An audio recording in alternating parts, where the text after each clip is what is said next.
Well, good morning, everybody.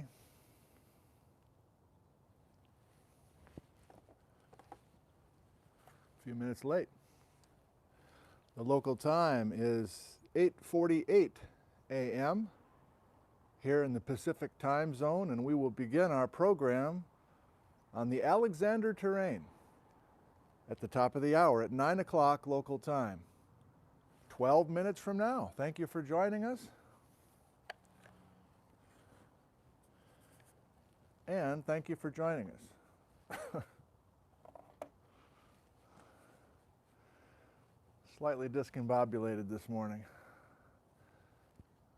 but I've got good stuff for you.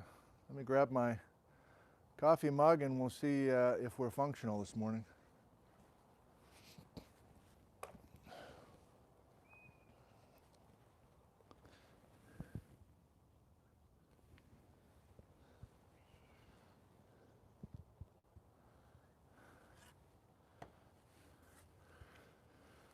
Today's program looks like this, and our session a couple days ago on Friday afternoon on Stakina is available for you to watch in replay form as we continue to build here.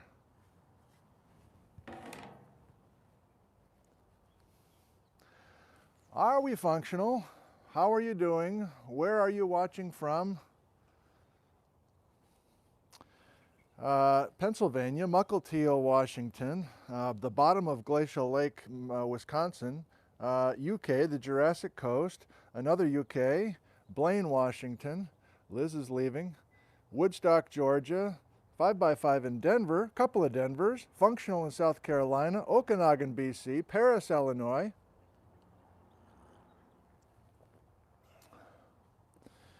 Yeah, I think I turned, you know, I'm picky. I thought the audio was still a little bit distorted when I got yelling on Friday afternoon. So I've tried a different combination of transmitter and receiver, see if that is any different. I'm just kind of testing things out. Kirk is from Silesia, the Netherlands, Des Moines, Washington, Vancouver, Washington, Montreal, Quebec, hello Natalie, Warsaw, Poland, hello Powell. Tim's from Ireland, did I see that go by real quickly? Minnesota, Prosser, Washington, Virginia, Indiana Farm Boy, Missouri, Rio de Janeiro, hello, Sweden, hello, Milwaukee, Wisconsin, Saber, Nova Scotia, Fairbanks, Alaska, hello up there in the North Country there, Don. Humble, Texas, Samo, BC. Yeah, we're up in BC again today, man. The sun truly just broke over that tree. I was totally in the shadows here, so I need to remember that. And of course, it'll be later in a couple of weeks. I like that sun when I can get it. And I don't think we have to worry about the sun or the phone melting this morning. It's we had the furnace on last night. Anchorage, formerly Baja. Nice job. Yeah, 38 degrees when I walked out here an hour ago. So that cold front did come through. Dorset, UK. Pahrump, Nevada. We'll do a few more here. Knoxville, Tennessee. Humble, Texas, says Jan. Wales. Hey, Martin. Colorado. The shadows of the camera on me. Yeah. Well, I don't know. We might have to deal with that. What if I talk low like this? Can you still hear me if I'm down this low? I'm just testing now. We have no thank yous. I actually have some thank yous, but it's our field reporters who sent in videos. So I can get down here, talk about the Partridge Family. Friday nights, Brady Bunch, Partridge Family. Okay, here's a question just to test your comprehension. What instrument did Tracy Partridge play?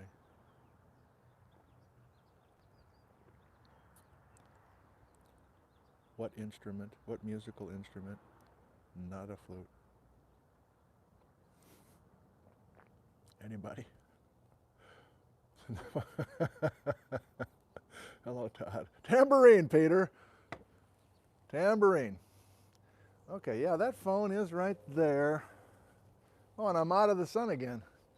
Well, apparently the globe is spinning. Nobody really told me that. But we're spinning, and so the sun is changing its position in the sky. And I think it's going to break that top of that tree in 10 minutes. But I'm not going to move. Oh, we have a friend. Hello. Hi. Hi. Yeah. These guys were asking about you. They want to know how you're doing today. You're kind of a Sunday morning regular here. Yeah. Oh, yeah. Oh, those birds. Yeah. Yeah. It's the same old thing. Did you want to say? Oh, good. Yeah. You take a look over there. Do you see those words scrolling by? That's catnip. Just follow that thing. Follow that thing. Oh, good. Oh, good. Oh, you can. Yeah. They can maybe even hear you purring. Sure. Yeah. Oh, Ava, age 10, Colette, and someone else. Good morning, kids. I'm glad you're with us. Nick, there are children watching. That turns out Lauren's correct. Yeah, he's been having a fun time with the new toys, for sure. All right, everybody's having trouble with the audio?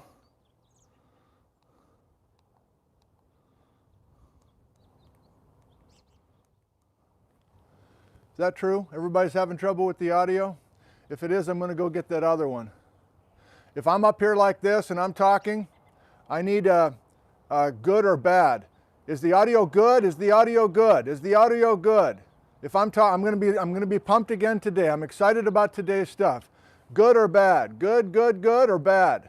Is the audio good? I need the words good or the words bad. Yeah, those are the two choices. It's like true or false, good or bad.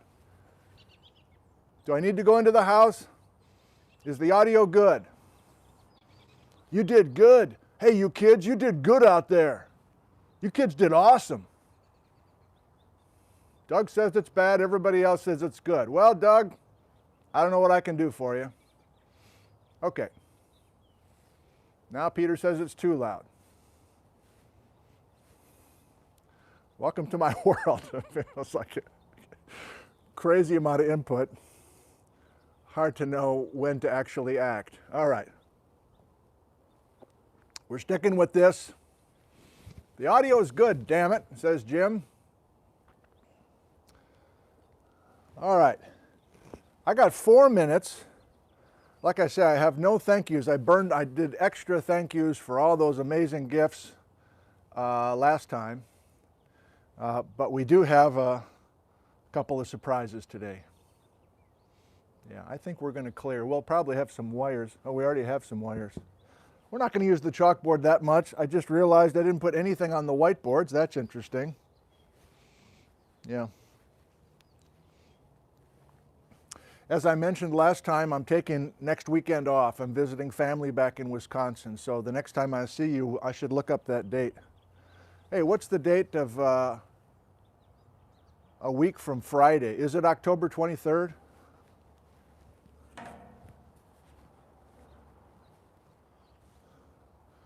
I can remember that. That's a family birthday. Yes, Jay? A week from this Friday is October. Thank you. Okay. So we will be doing Rangelia, the Rangelia Terrane, on Friday, October 23rd. I'll announce that again, but that's the next time I'm going to see you. Taking next weekend off from these live streams, but we'll be right back to our program and our letters, whatever letter that will be.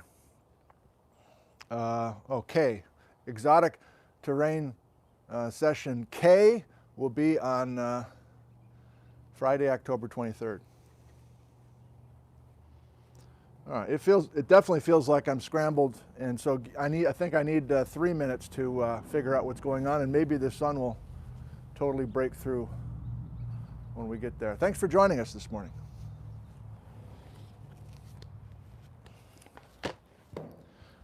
Hot mic. Hey, you know what? I'm open. Mom just left. I'm going to open the door for you, and for sure, and you're going to be able to get yourself in, okay?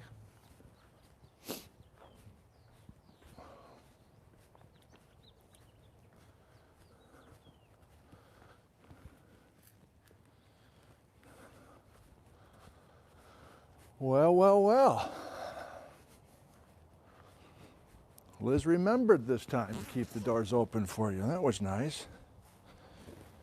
And I know I'm going to get too hot. Oh, where'd you go? There you are. Hi. I know I'm going to get warmed up here, so I'm going to take my vest off right now, even though it's super stylish. He tells himself. He tells himself, oh yeah, I can see clearly now. The rain is gone. We did have some rain last night. Here comes the sun. Trademark, copyright. Here comes the sun. And I say, it's all right.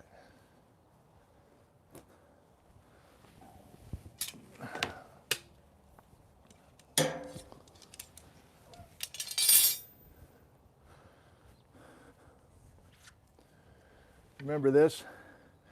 So this belongs in the front porch, and I guess at some point this fall it's going to be too damn cold to be out here. Sorry, Patrick. And so we'll be back in the front porch, but I'm going to try to be out here as long as I can. I enjoy the natural light. I enjoy the fresh air. I enjoy kind of being out here in the backyard. So this was a gift from a viewer last spring. Can't remember, sorry. But we'll be back in the front porch, I guess. I don't know. Mid-November? I don't know.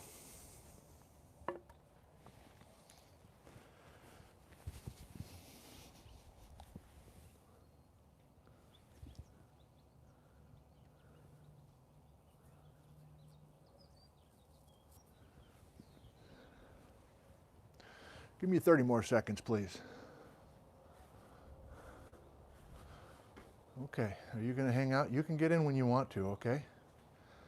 You can just let yourself in. It's all right. You don't have to do that. There's a fly right there. The Mike Pence fly. Okay. Did you want to come up here? Oh, sure. Well, this is your yarn ball. Okay.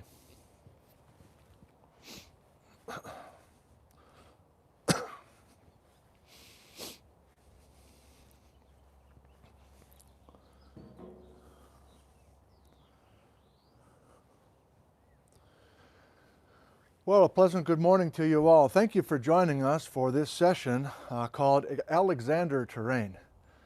We're going terrain by terrain, and today we're still up in British Columbia looking at the Alexander Terrane. My name is Nick Zentner. I teach geology at the college here in town. We are teaching face-to-face, just a few of us. Most everybody else is online, but some of us who really wanted to get back in the classroom have been allowed to do so. We're masked up, of course. I have 40 students, and they are coming regularly, which needs to be said because these days people aren't coming to class as much as they used to. But these kids are they're craving the opposite of an online experience. And so it's been a particularly perky and smart group. And so I've been enjoying them for sure. And I'm enjoying this as well. This is my other gig this fall. And I've been learning a tremendous amount. I've learned a lot in the last 48 hours on the Alexander Terrane, and I'm excited to share that with you. I think we're going to start by going backwards just a touch. I want to use the chalkboard and just kind of very quickly review what we've done so far with the terranes. We're not going to go back to the table setting, but can I just kind of give you a nice little package here about what we've done so far since we started talking about Quinellia. That was our first exotic terrane to talk about. And again, we've been in BC because that's where the terranes are best exposed. So we've established early on that there is an old North America, and that's the oldest rocks of North America, and there is a passive margin sequence that's draped over the edge. And once we get to Spokane, Washington-ish, John Stockton's house, we know that's a big leap from the old North American continent to these exotic terranes, at least in our latitude in Washington. But that works north and south as well. The first terrane to come in the old way I used to teach it, is Quinellia. The next terrane to come in, as I used to visualize it, was Cache Creek. The next terrane to come in was Stequina. And that's what we've done so far. The last episode, Friday afternoon, was Stequina.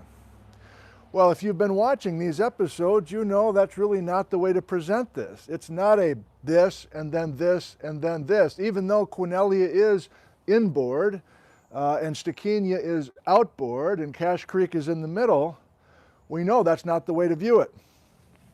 From the evidence we've looked at, from the rocks that we've looked at.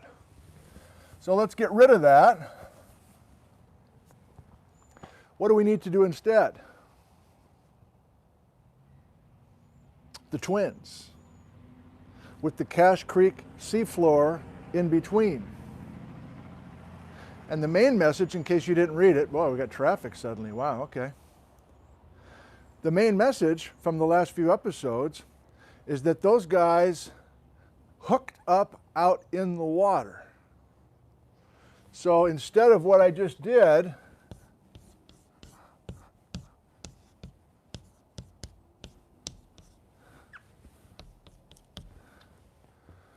I want to have those three guys out there in the Pacific Ocean somewhere. And we will talk about Karen Sigloch in a couple weeks. And she is doing amazing work and really for the first time trying to position some of these terranes out in the water. And she's got an amazing new technique, and I'll just leave it at that for right now. So there's still a bit of a question exactly how far offshore we're talking about for these three guys, but they hooked up out there in the water. And you're like, I don't think I remember that. What did you do that on Friday? Well, kinda, but maybe I didn't emphasize it enough. He goes to the string beans, reviewing Friday. Stequina and Quinellia, we decided, were the twins.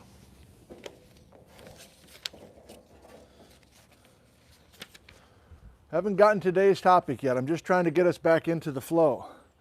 So Stequina and Quinellia, we looked at the strat columns of both of those, roughly, the ages, the bedrock, etc.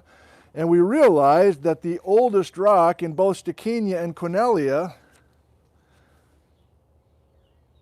the twins, the oldest rock of the twins, the basement rock of the twins, was Old North America. So I'm not going to draw that all out again, but the idea was that the oldest rocks of the twins came from Old North America. That's the current thinking based on the newest data that we've had in the last 5 years or so. And so you get these two guys out there. Again, we're not sure how far offshore we're talking. Are we in the middle of the Pacific?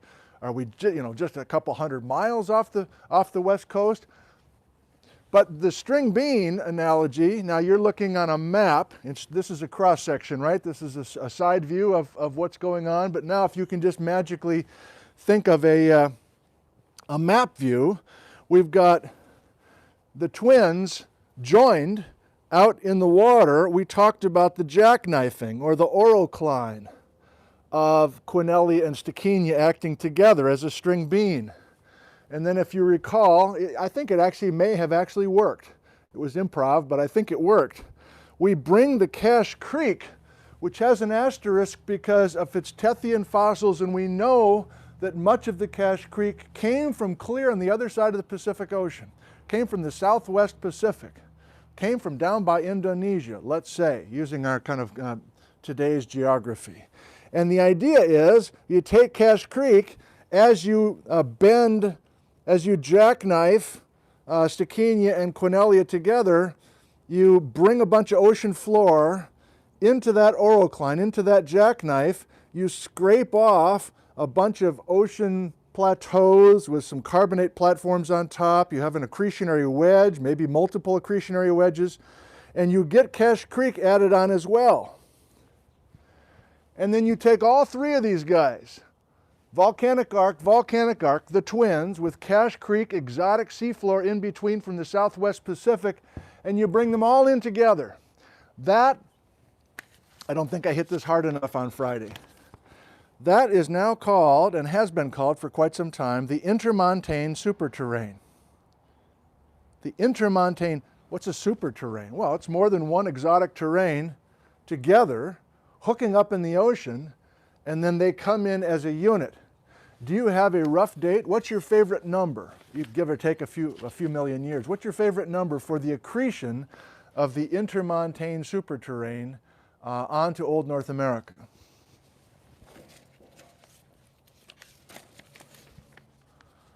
I'll wait. Delay in the comments. Age of accretion of the intermontane super, 170, 200, 201, 42. Kyle? Come on, Kyle, come on. Wake up. 112, oh, we're all over the place. Okay, well, thanks for playing. There's a lot to keep straight. I'm glad we're reviewing just a touch here before we hit the Alexander. 370, 75. Okay, well, we are clearly everywhere. I appreciate you playing along. The number that I want to use is 170. Now, again, this is one of the first major messages of the last batch of shows. It's common for students in my class to confuse the age of the rocks. Maybe that's why we're all over the place. Let's do this again. Interesting. I think this is what's going on. I just showed you this. I think this is maybe why we have such a scattering of numbers. Remember, my question was, what is the age of accretion, of adding these three guys to North America? And I think, correct me if I'm wrong, but I think many of you are looking at these numbers here and going, I don't know, like maybe 201 or 300 or... Now remember, these are the ages of when these rocks were created, where the volcanic rocks were being deposited after an eruption, where the limestones were being deposited in warm, shallow seawater. So there's a very important difference between the age of the bedrock that's in an exotic terrain. There's the age of the bedrock, there's the age of the bedrock, there's the age of the bedrock. But the age of accretion is something different. I'm now asking, when did our three guys come in and dock, just like a ferry coming in and docking at the ferry dock before you let the cars out and you let some others on? When did our intermontane superterrane, I think in many scientific papers it's labeled that way, IMS, the intermontane superterrane. When did those three guys come in together? And the number I would like to remember is 170 million years ago, give or take a few million years. Are we okay now? Accretion of the intermontane superterrane. The accretion of those guys coming in together, 170. So to the magic stick, and knowing that this is our time window, and when we get to the North Cascades later this month in early November, and most of November, we'll be in the North Cascades exclusively using your Marley Miller, Darrell Cowan book. We'll be in this window, and we're going to bring in more stuff during this magic time window. But 170 is our highlighted event. Okay, that's more than I wanted to do there, but possibly it was helpful. No. Okay.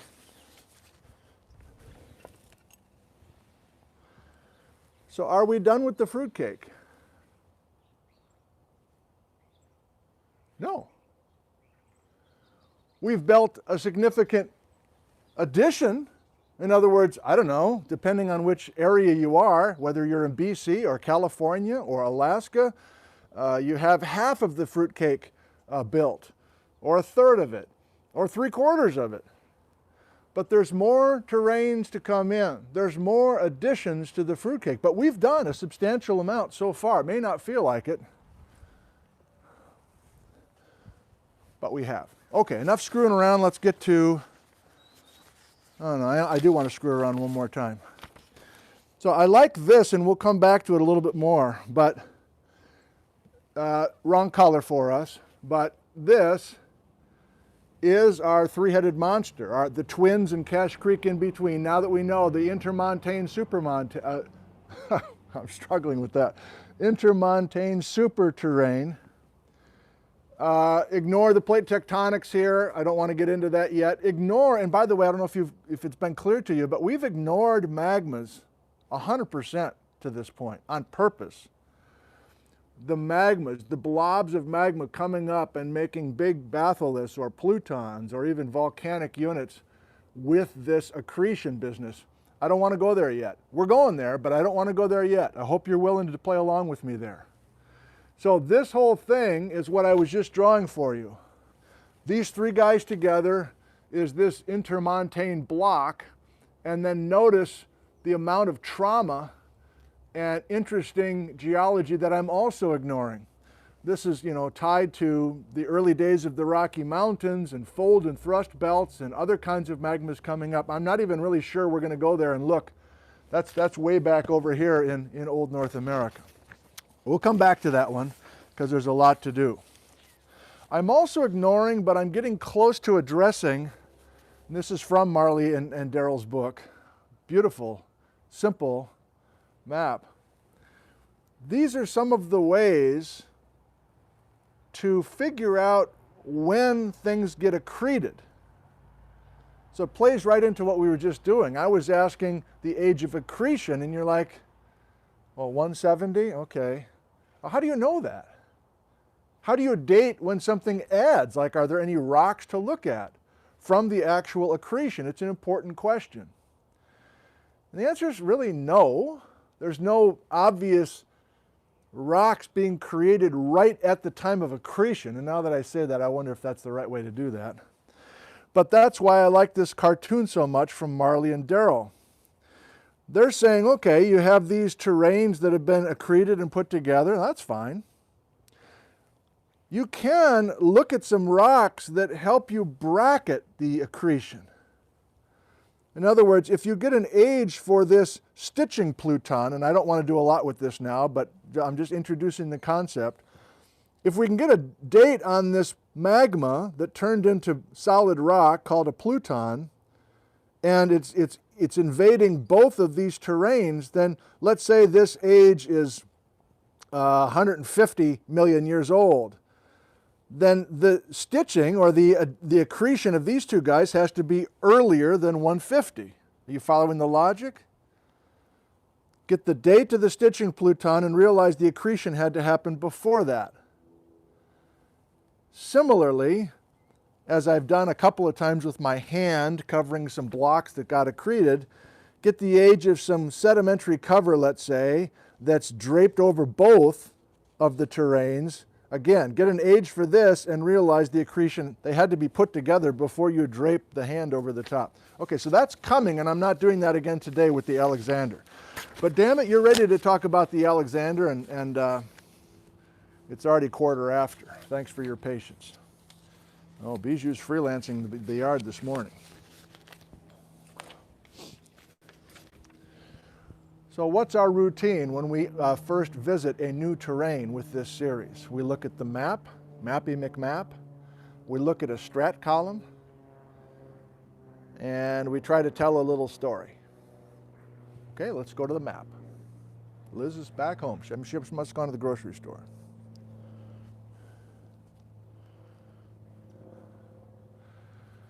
All right, I hereby declare the Alexander terrane will be yellow.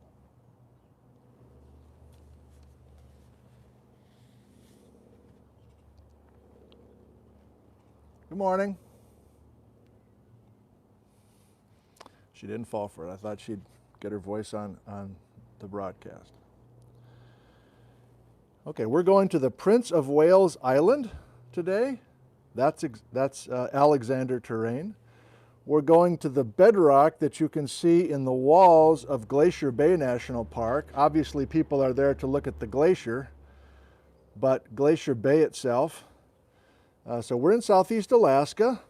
We're in a part of BC. We're a little bit into the Yukon even for the Alexander terrane. What's light blue? Sticania, dark blue, Quinellia, Grello, Cache Creek. So our only truly exotic terrane so far, a far-traveled immigrant. That's an interesting concept, and I'd like to use that today. If you truly are an exotic terrane that traveled across an ocean, you are truly exotic. And Cache Creek is really the only truly exotic terrane we've had so far. These other two have a local homegrown basement at least. Well, the Alexander is truly exotic. It traveled across an ocean. And I want to keep you interested, so I'm not going to tell you where it came from yet. I want to build suspense. And don't spoil it if you know already. Please, please, please, please. Hold on. So where did the Alexander terrane come from? Which ocean did it cross to arrive here? Did it come across the Pacific much like the Cache Creek did? Are there Tethyan fossils in the Alexander? I don't know. Let's go look at the strat column. I asked, in the spring, I asked a couple episodes, like, if you know the answer, don't say it. We want the kids to participate. Of course, everybody had to say what they know, so I expect we got the same thing here. Didn't mean to slam you there.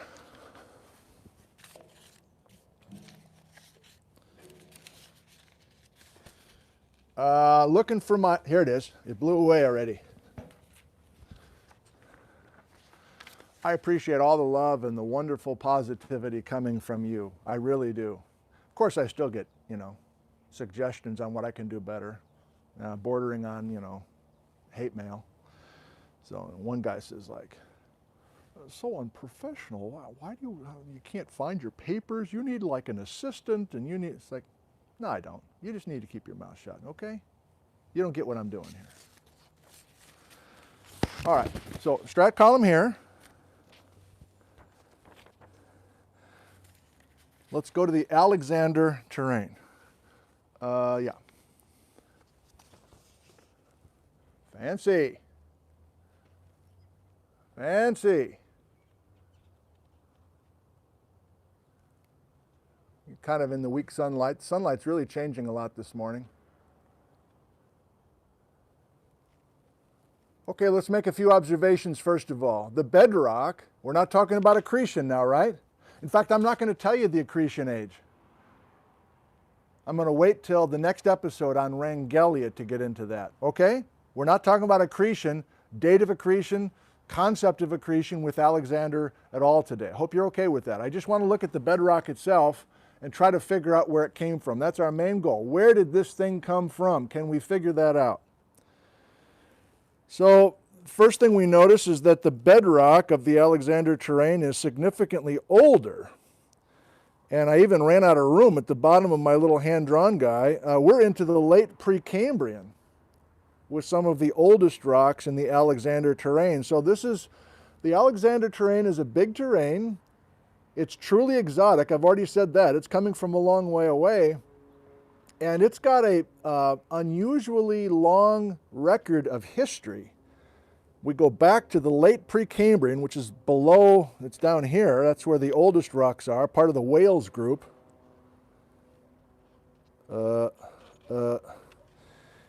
Skip it. All right, you know we're older now, okay? So we're way down in the late part of the Precambrian, and then I guess for the most part we have kind of a continuous rock record all the way through the Paleozoic. And getting into the very latest Paleozoic, to the Permian time, more or less. So I got a bunch of notes to myself, which I can't read because they're backwards as I'm looking into the phone. But I just want to emphasize a couple basic things. Now you can see how you can get bogged down pretty easily.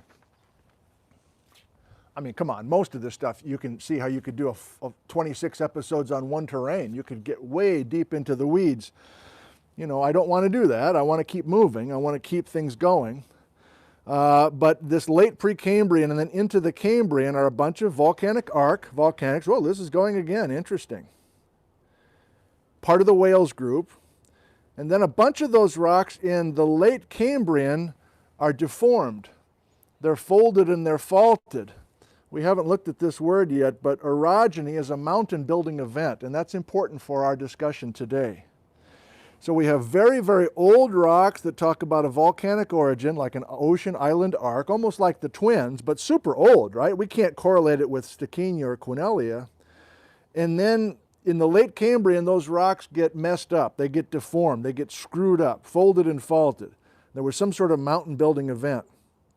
Then we're getting younger now. We get back to some arc volcanics again. Then we get into some limestones, a bunch of limestones, carbonates, that have, do you know that word stromatolite? I'm not a biology person, but I know stromatolites are very old fossils, big mounds of blue-green algae that are growing in typically shallow water. What does that say? And the Prince of Wales Island has a bunch of stromatolites exposed in the mountains, you know. Prince of Wales Island is a rugged place.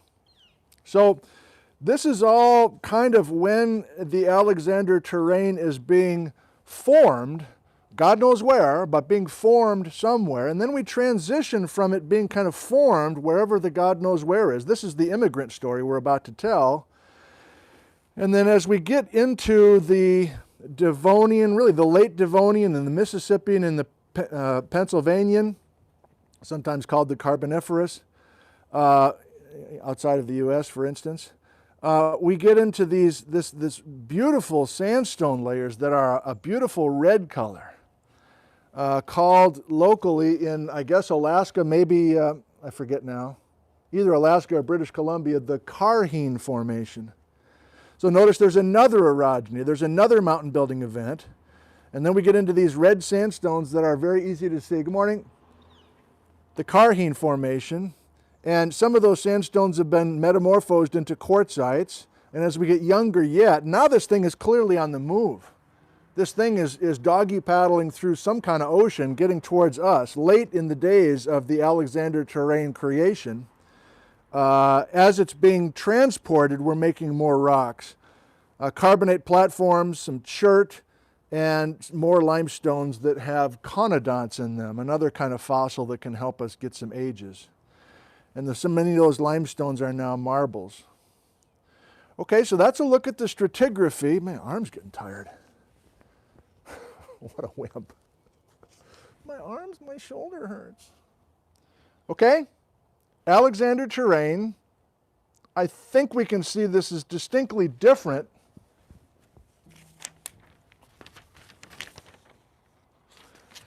This is distinctly different for a number of reasons, isn't it?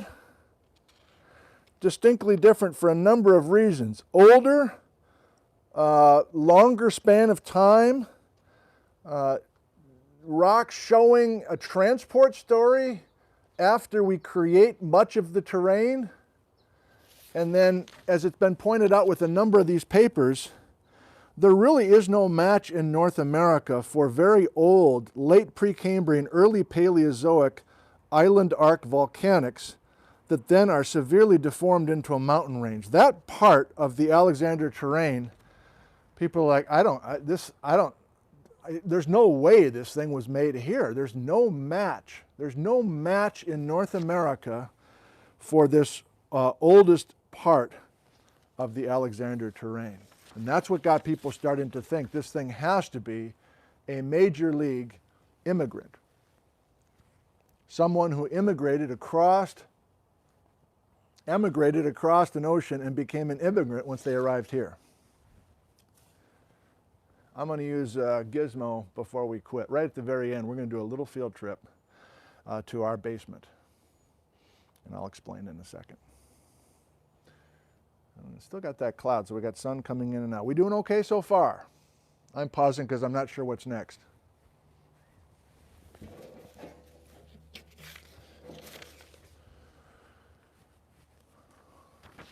So I think I grabbed this off of one of Robert Lopez's online lectures. I told you about Robert in the last episode. Oh, this is obviously an old school map, maybe 20, 30, 40 years old, I don't know. But here's some familiar names, Stickinia and Quinellia, the twins. Cache Creek is out here doing its own thing. I guess that's the accretionary wedge. And this is lopped off, but it says Alexander. Where did this thing come from?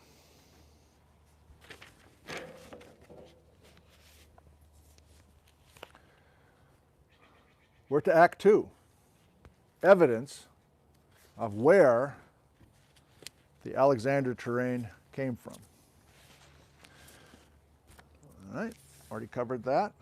Okay, now we got just notes for myself and decided not to write them all out again. I thought I would just kind of refer to them.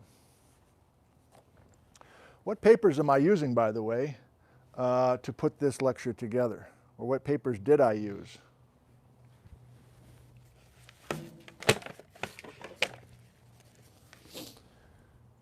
As usual, I use as much as I can get my hands on, whether it's scientific papers that are rich in detail, too much detail for us. By the way, somebody said something in the last episode I really enjoyed. I talked about the fact that I love the big picture before I get down to the details. And it was kind of a slam, but I loved the way it was presented. Somebody in the live chat just said, you need the dots before you can connect them. In other words, you got to do all that detailed work before you can tell before I can swoop in and start doing some correlation. So thank you for that. I enjoyed that. You need the dots before you can collect them. So the dots are coming from papers like this. And these are relatively recent papers. These are not in any particular order. This is Chelsea White from the University of Arizona doing some detrital zircon work. This is uranium, lead, and hafnium isotopes. And that's really the work we're going to feature today. Luke, again, in the last decade, Alexander terrane.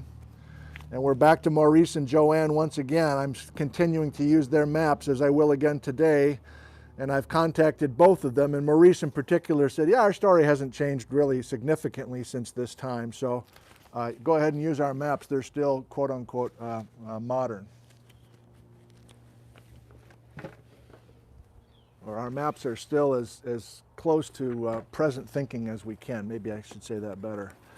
So, occasionally I'll go into volumes like this. This is a special paper 343. These are put out by the GSA. So this was the state of affairs, I don't know, 30 years ago. Again, I've plugged this one last time. I'm not sure I'm going to use it again with us, but Joanne and friends doing this amazing book. Strongly recommend it for the entire story of BC, but especially these early days. And then I want to make sure that you know about this, that we are using roadside geology books as kind of our sweet spot for just the right amount of detail and not too much detail to have us lose our minds. I don't know Kathy. Here's a photo of Kathy. Kathy, I'd like to meet you by email or whatever, hear a little bit more about you, but you did a beautiful job with this book. This is the second edition of Roadside Geology of Alaska, and I used quite a bit of her work. You know what? I'm going to read this right now from you. So she's just like most roadside books that are recent. There are stunning photographs, stunning maps. All the maps in these newer editions of these roadside books are just favorites of mine. But she's also going region by region, of course. Kind of hard to do a roadside geology book of Alaska. You can't exactly drive to most of these places, right? You got to fly in. And so I haven't spent that much time with her book yet, but I'd like to read you just a little bit from Kathy's book on Prince of Wales Island, which gives just a little bit more detail.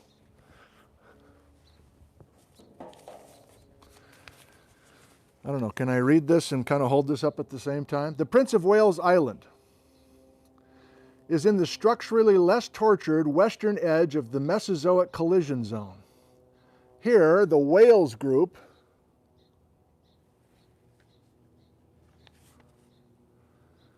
volcanic arcs, those rocks are late Precambrian to Cambrian in age, and they underlie layered rocks of Ordovician through Pennsylvanian age, forming the distinctive and much less metamorphosed and structurally deformed portions of the Alexander terrane.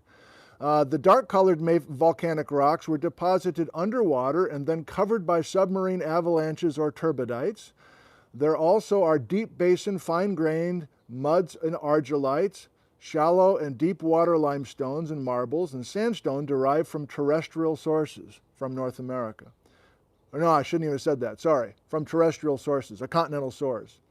The Silurian and Ordovician rocks of the Descan Formation, not included here, were formed in an ocean volcanic arc, the Wales Group volcanic arc, along with the Descan record, about 150 million years of ocean island volcanism. I think we've made that point.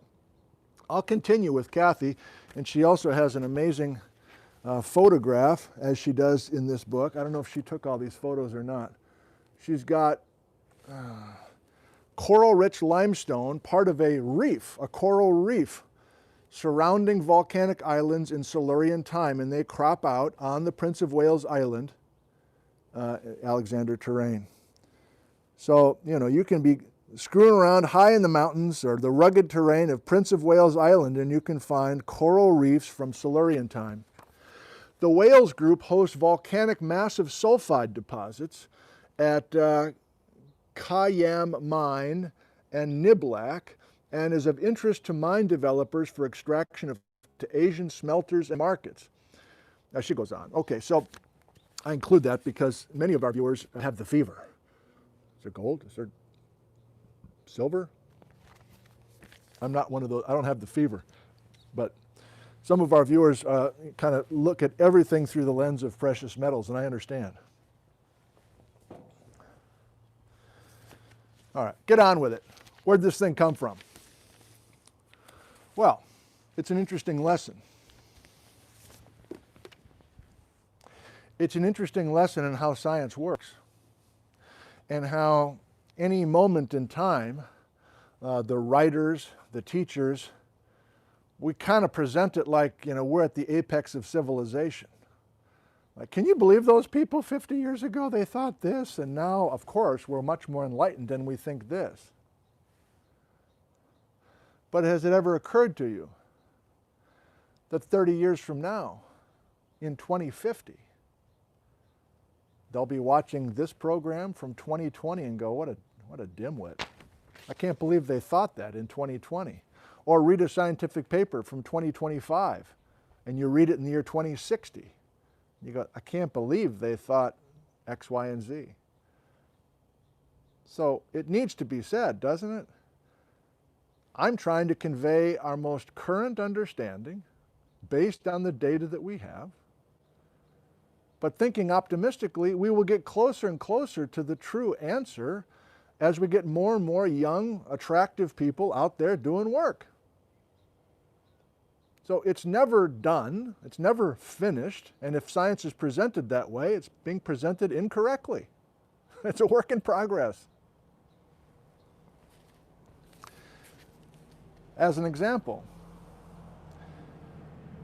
1972, Davy Jones, that's who Merle Beck was. We got another Merle memory today, by the way. Merle Beck, you remember, has been contributing, watching our programs, and Merle Beck, the father of Baja, BC, who lives up in Bellingham, has been sending me emails about his reflections about the early days of the exotic terrain work, and he was in the middle of all of that. So Davy Jones was one of Merle's collaborators, and in 1972, Davy Jones published a paper saying the Alexander Terrane is from the Sierra Nevadas, foothills, and the Klamath Mountains. 1977, somebody named Churkin. Didn't move at all. We're in British Columbia. The Alexander Terrane was made in British Columbia. 1987, Garrels and Salibi. The Alexander Terrane came from the other side of the Pacific Ocean, much like the Cache Creek. 1988, somebody named Sampson. Alexander Terrane came from the Central Pacific. Grove in 2008. Alexander Terrane came from the Appalachians. So why is this such a struggle? And are any of those the answer I'm giving today? No. It may not be the total answer that I'm giving you, but it's where we are right now.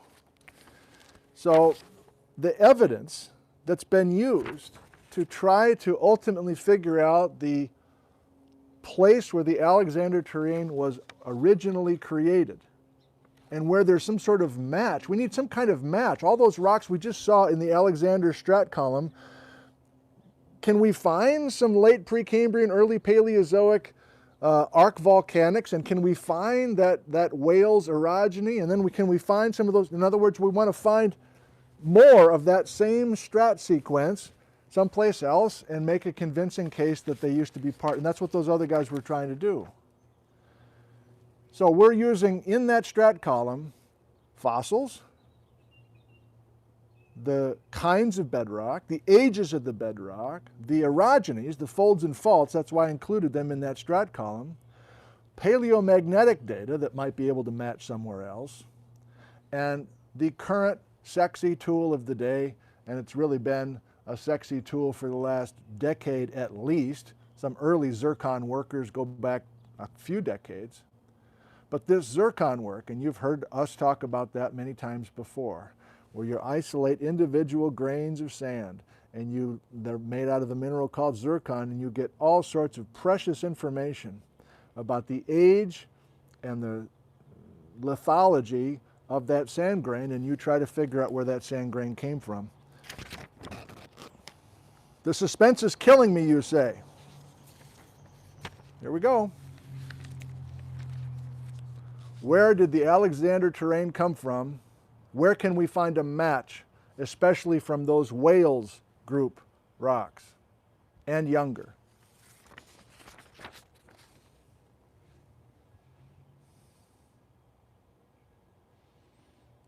Now this is wild, and this is the only thing I knew 48 hours ago.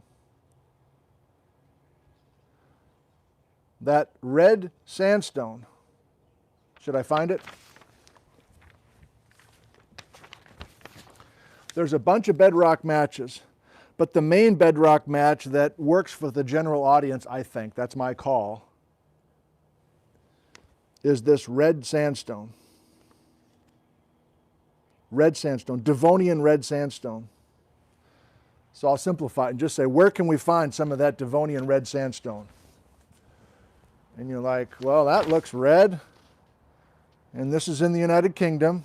Some of our viewers, maybe you guys live close to this. I had to look it up. I didn't know where St. Anne's Head was. Barely knew where Wales was. Just kidding, kind of. But some of you who are fans of geology and know the history of geology go, red sandstone, that sounds familiar. Why does that sound familiar? Why does the old red sandstone sound familiar?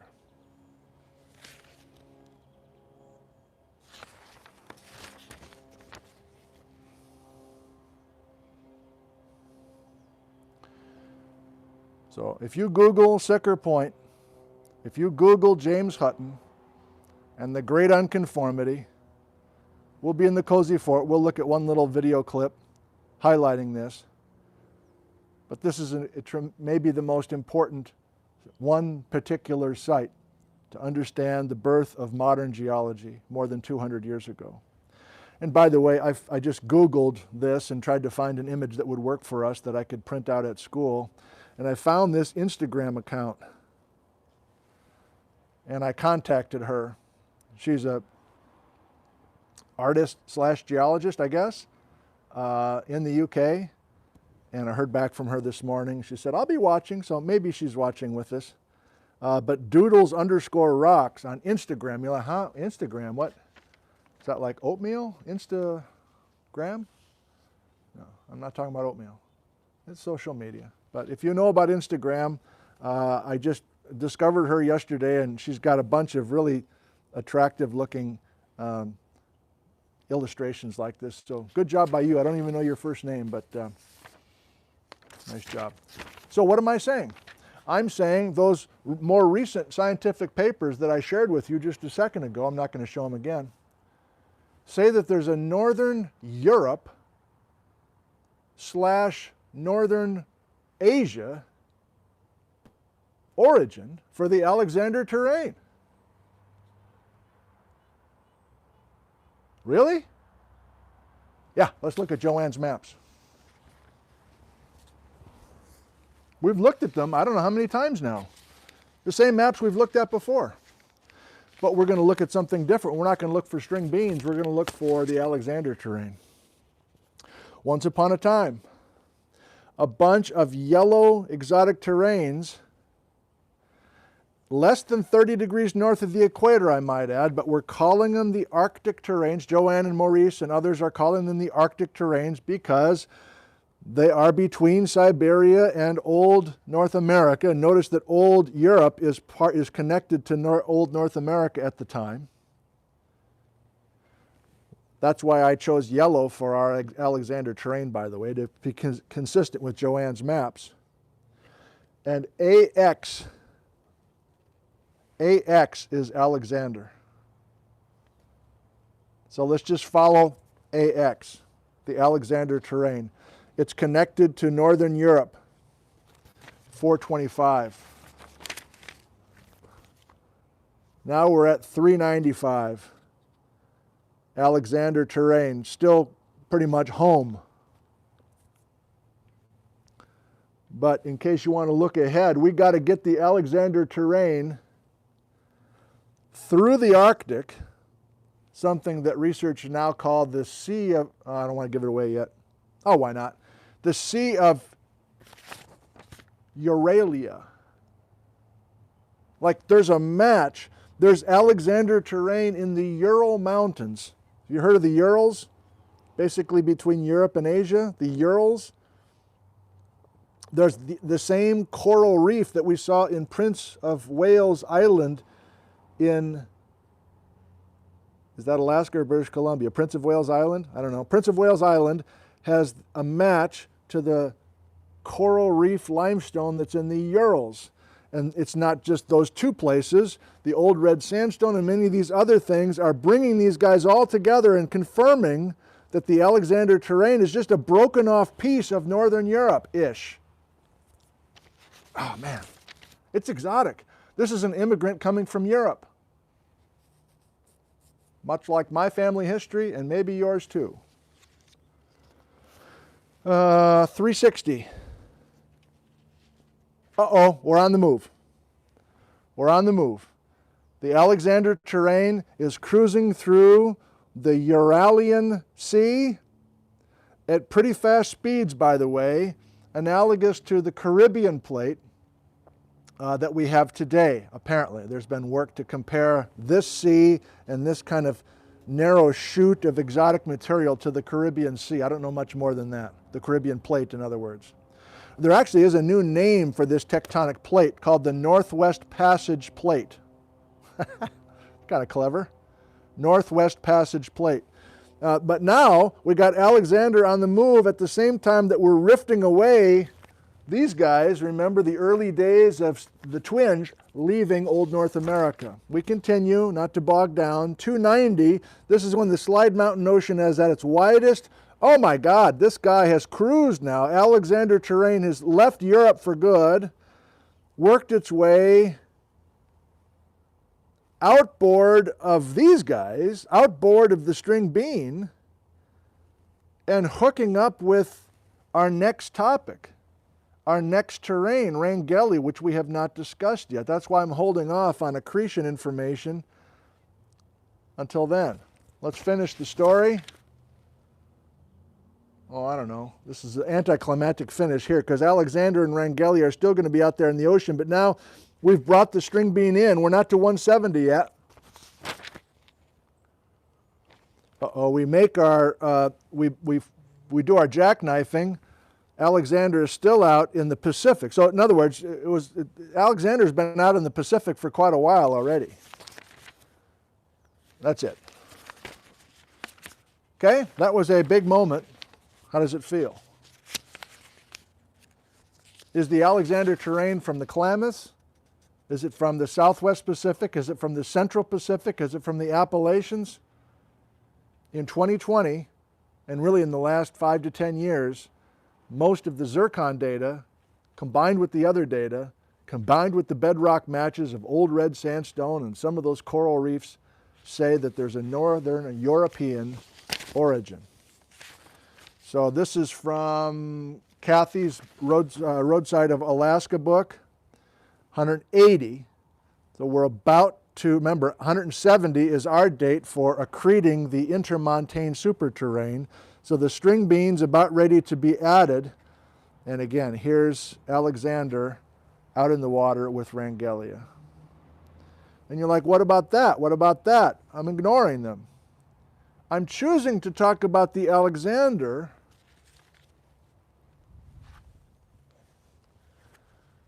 I'm choosing for our series to talk about the Alexander and not the Alaskan Arctic terranes or whatever they're called, or the farewell terrane. I'm ignoring those because there's not a payoff for us. I'm not distracted here. I know that we're eventually going to go here to the North Cascades, and believe it or not, knowing about the Alexander terrane is going to pay off. I can't hold it. I can't hold it. Like, how would this Alexander terrane have anything to do with Washington? I can't hold it.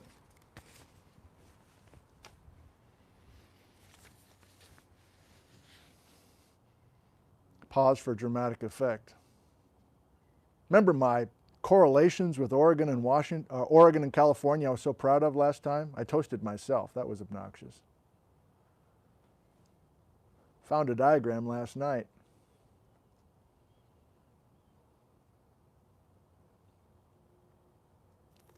I think there's more to the story.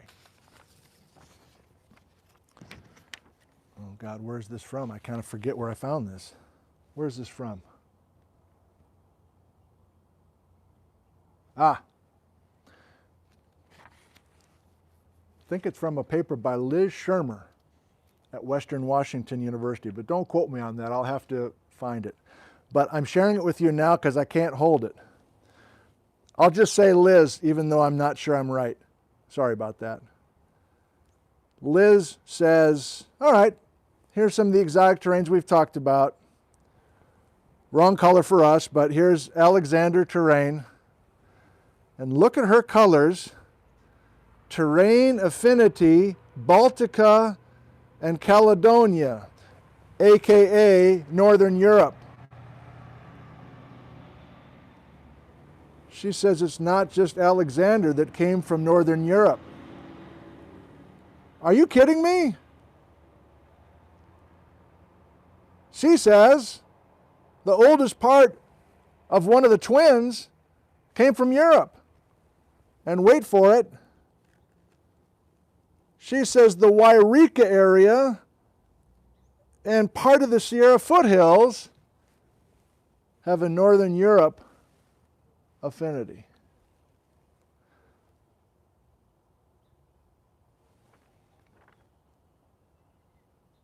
And you're like, well, those aren't the North Cascades. Well, there's another piece. Her paper is enlarging the North Cascades and looking at a little bit more stuff that came from Europe. Why not? Have you heard of the yellow aster complex up by Mount Baker? I'll just show it to you. We're way ahead of ourselves now. We're not to the North Cascades yet, but just a little taste basically to show you why we're dealing with the Alexander terrane. It seems like it's a totally separate topic that has nothing to do with Washington, but the yellow aster, which is a little scrap of really weird, old Devonian, I think, bedrock in northern Washington, probably part of the Alexander story. That's why we're talking about it. Now, last little bookkeeping. Wow, okay. I've been meaning to do this a couple of times. I finally remembered to bring the diagram down. What is with these cold front symbols? Why do a lot of these maps have what looks like a weather map and a cold front or a warm front coming in? Well, if you ask me, and I guess you didn't, but if you ask me, I think it's a dumb symbol. At least for my brain, I always have to like, what is that? What do those black teeth mean again? It's like, it's not an obvious symbol to me. But regardless of how I view it, here's a little cartoon by me trying to explain it. If you have a map looking down from heaven. If you have a map and you have one of those black lines, that means there's a fault or a trench, an ocean trench, like a big fault or a small fault. And what do the black teeth on just one side of the line mean? Or the black triangles, what do they mean? What do they mean? What do they mean?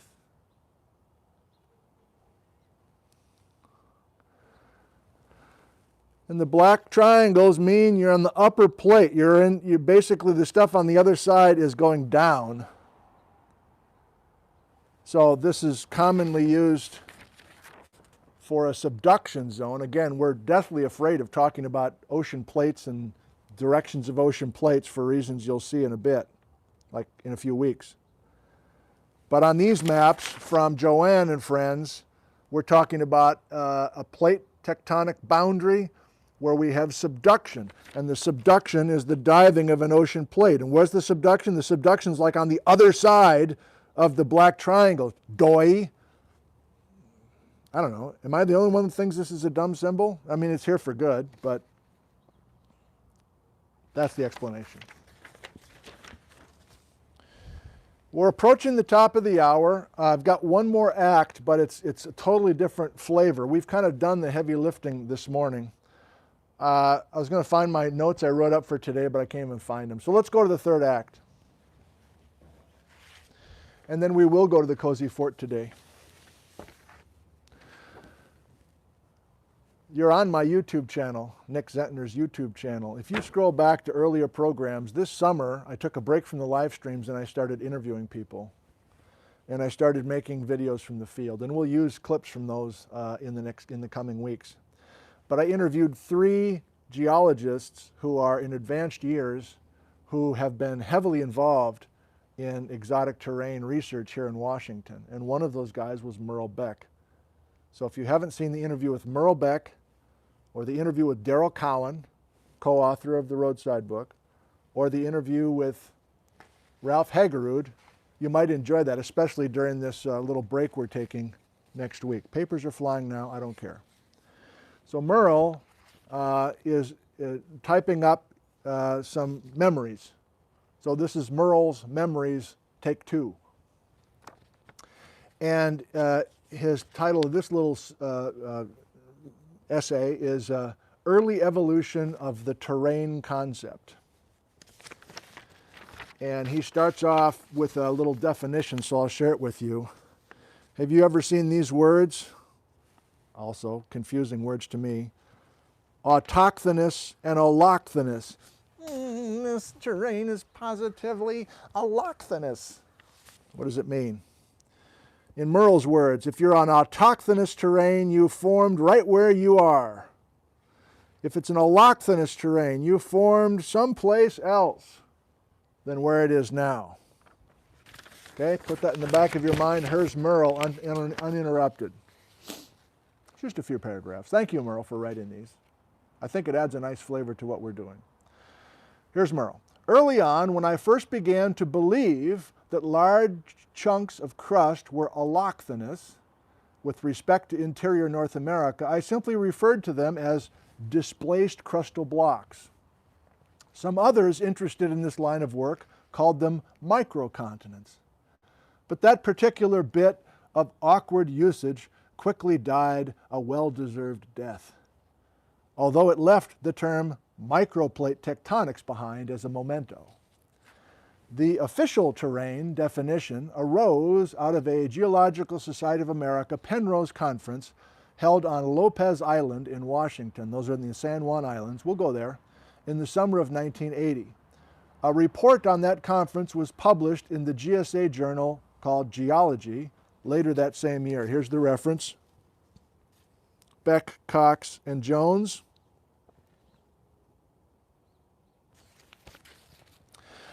The order of authorship is alphabetical, but Davy wrote most of it, Davy Jones, the guy who thought that Alexander was from Northern California. Anyway, the official definition arising from 3 fun-filled days of argument, field trips, and liquid refreshment was this. A tectonic or tectonostratigraphic terrain is a fault-bounded geologic entity characterized by a distinctive stratigraphic sequence and/or structural history differing markedly from its adjoining neighbors. Later on, of course, new terms arose, like since 1980. Suspect terrane, a chunk of crust that may fit the definition given above, but not for sure. Exotic terrane, a tectonostratigraphic terrane that did not originate as part of North America. Thus, the British Columbia terranes that Nick is lecturing about are allochthonous, whereas the young cover rocks that partially obscure them are autochthonous. And we haven't talked yet about the young cover rocks. I want to thank you for that, Merle. I want to reinforce that we're ignoring magmas that are invading from below. That complicates our story so far. And we're also ignoring things that are laying on top of the terranes. And they'll be helpful, remember, to get our dates of accretion, as discussed earlier in this episode, but not, I think it's too early for that. I want to share, and you have to forgive me, I may have already done this, I can't remember. I don't think I've done it though. Merle said, hey, if you want to really get a nice picture of where we were as a science in the early 1980s, Davy Jones, Alan Cox from Stanford, Peter Coney, I'm sorry, I don't know where he's from, and Merle, put together I really enjoy this. It's a Scientific American article. And if you're younger and you don't recognize that title, that was and maybe still is, a very popular science magazine. I suppose it's online now mainly. But these guys got together. Merle, I'm actually curious, like who decided to submit to Scientific American to communicate with the public? And that's an interest of mine, of course. Or did somebody from Scientific American contact one of you guys? But anyway, Merle said, I think it might be helpful, in addition to my little memories, to occasionally go to this kind of growth of Western North America overview paper from the early 80s to get a better sense of where we were then compared to where we are now 40 years later. Now, I'm going to read you just the first couple of paragraphs, and then we'll be done and we'll go to the Cozy Fort, okay? I guess Davy wrote most of this, according to Merle. According to the theory of plate tectonics, the Earth's land masses are riding on great plates of Earth's crust that are in continuous motion with respect to one another. Since the theory became widely accepted less than 2 decades ago, remember, this is written in the early 80s. Think of that. I'll read that again. Since the theory of plate tectonics became widely accepted less than 20 years ago, Earth scientists have generally believed continents grow slowly and steadily, somewhat like trees, accumulating rings along their outer margins. Such growth rings consist of different kinds of rock. Some are ocean floor rocks scraped off against the edge of a continent where an approaching plate has plunged under the continental plate, the process known as subduction. Remember, they're writing for a general audience now. Some of the rocks are derived from volcanic arcs, the chains of volcanic arcs that form above subduction zones. Many of the rocks originated as sediments deposited on the continental shelf by rivers. By the way, just imagine you're reading this in your living room and you're in your, 60s, and it's 1982. That means you were born in the early 20s, and maybe if you're interested in science, you went to college in the World War II years or in the 40s. So, I'm guessing a lot of readers of this in 1982 are people who vaguely heard about plate tectonics, but not even really aware of much of the concepts. And now they're reading about this microplate thing. Must have been wild. Davy and friends continue. I'll read you one more paragraph. It now seems, however, this is 1982, that the growth of continents is not slow and steady. New evidence shows that it has been episodic, with the last major pulse in the growth of North America beginning no more than 200 million years ago. Virtually the entire Pacific coast, from Baja California in the south to the tip of Alaska in the north, and extending inland an average distance of some 500 kilometers, was grafted onto the pre-existing continent by the piecemeal addition, I love that, the piecemeal addition of large prefabricated blocks of crust.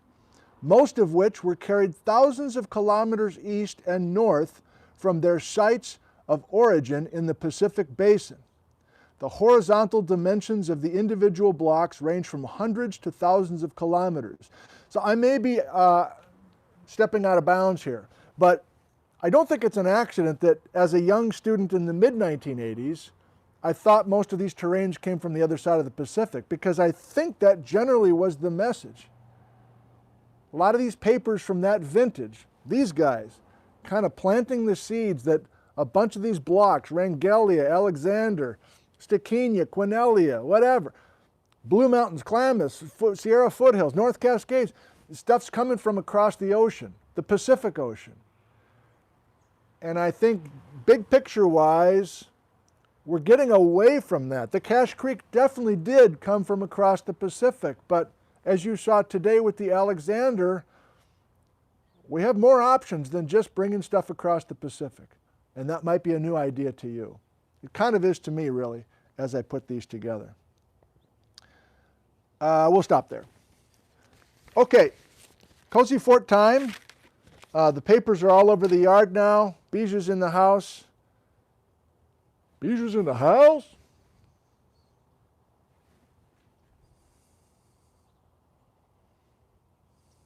One more thing. So we will get to Rob Hildebrand, and we'll get to other folks of the new thinking and try to critically address what they're doing. And you know that I keep coming back to this map, but and the colors are wrong for us, you know. It's a beautiful map. But I simply want to show you that they're the twins, Stickinia and Quinellia. Here's Alexander. This is our yellow, Alexander. I just want you to notice that I'm skipping over this thing. And Jerome Lessman in Vancouver Island University, in one little sentence in an email, really totally changed the way I view the Coast Range complex. He basically said the Coast Range complex are just kind of like the Cascades in the sense that they don't allow us to see exotic terrain boundary. I mean, I'm obviously, you know, today what did we do? We just brought in another terrain.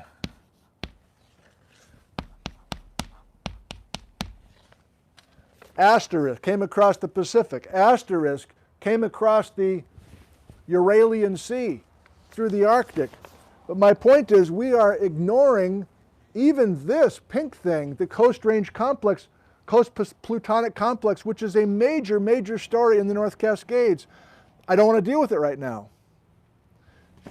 Even though it's in the right age window, I don't want to deal with it right now. And I hope that you'll see why when we finally get there and talk about magmas. Okay, Cozy Fort by Steve, trademark.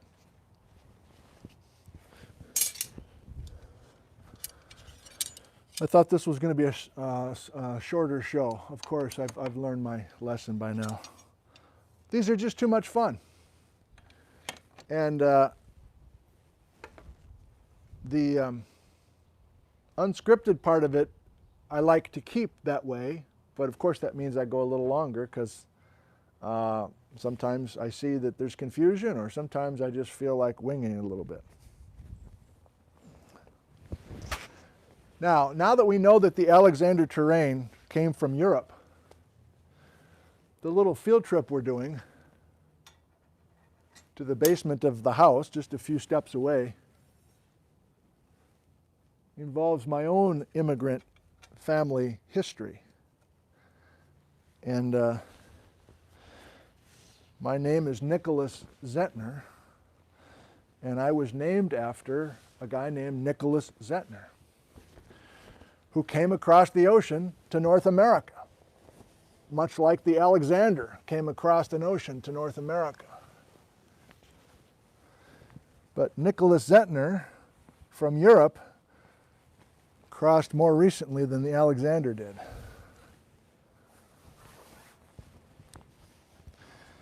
And I'm actually going to ask for potential help on something that I've never been able to solve So many of you have gifts and skills.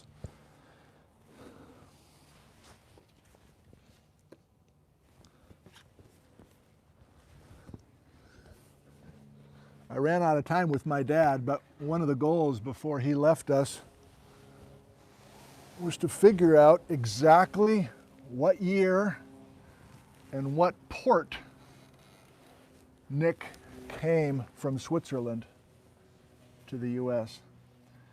And it's easy just to say, oh, Ellis Island, just look it up, or Baltimore, look it up. I haven't been able to do it. I haven't been able to find it. And so I'm wondering possibly if one of you can help solve that family mystery. And I'll give you a little detail on him in just a second. Okay, I'm turning off the volume of our live thing. Got an email from Marley Miller. Let's see what she says. Okay. Actually, I'm going to read you a quick portion. I heard from Daryl Cowan last night. Daryl, the co-author of the Roadside book, and he watched the Stikenia show that we did on Friday. Nice stuff, nice stuff.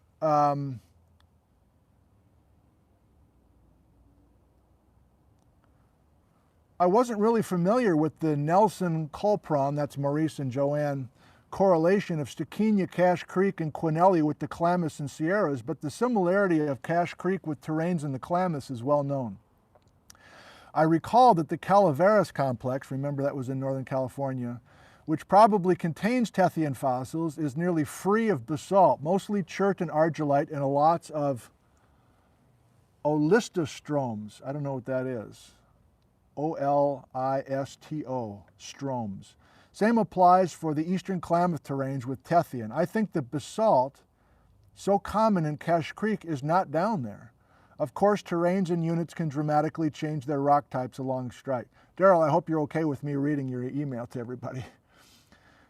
Your synthesis is compelling, and I think viewers will understand more about North Cascades geology by doing it this way. One point I'd make is that I think the rock units of the eastern Klamath and the eastern Sierras include units that are older than Quinellia. But I should finish your video before I shoot myself in the foot. I'm just not familiar enough with the total geology of Stikenia to comment on the comparisons with, say, the Don Pedro terrane in California, which is definitely a Jurassic arc. One point you made got my attention because I haven't read as much as you on the total geology of Stikenia and Quinellia. I wasn't aware that there was a basement rock correlation with North America, evidence that these rifted from North America. In early terrane days, there was a big debate about whether these volcanic arcs, the twins, were rifted, fringing, or really exotic. If you could give me a reference or two, I'd really appreciate it. Okay, so Daryl is learning right along with us, even though he's one of the authorities on exotic terrain stories, and he's been a major player in the Baja BC concept, which we'll get to in a bit. Okay, so I'm all over the place now. This is what Nick Zettner used to look like. So this is the guy that came from a little town called Elm, Switzerland, E-L-M, just like the tree. Elm, Switzerland, that's where most of my people come from. And this is Nick and his wife, and our best guess is he came to North America in 1864, like during the Civil War. I remember my dad's like, I can't believe he showed up in the middle of the war. Is that really true? I'm like, well, I don't know. That's what some of our cousins think. So if you are skilled with this sort of thing and might be able to help us, that's when Nick was born, 1837, in Elm, Switzerland. He died in New Glarus, Wisconsin. That's where the family farm is, New Glarus, Wisconsin, in 1888. And our question is, did he really come to North America in 1864 at age 27? Nobody has any documentation. Nobody in our family has ever found any kind of records of him arriving. And did he arrive in New York or Baltimore or something else? And we know he was here in New Glarus. He started the family farm in 1866. So he got married in 1866. He started the farm out on Zentner Road, west of New Glarus. But did he come in 1861, 1858? I know I'm being selfish here, but I'd love it if somebody could figure that out. And so here's another photo of him, I guess his wedding photo. So the field trip is one of his possessions in our basement. That's what I want to show you. Okay, back to the task at hand. I have 3 clips. And the first is from a fellow viewer in Maryland. And he saw our Friday show on the Twins and Cache Creek in between the Twins. And he was inspired to go out into his backyard in Maryland. Silver Spring, Maryland, USA. I think his name is Mark. I wrote it down, Mark. I think it's Mark. So thank you so much for this, Mark. This is a 3-minute clip from Mark in Maryland, our first field reporter of the fall.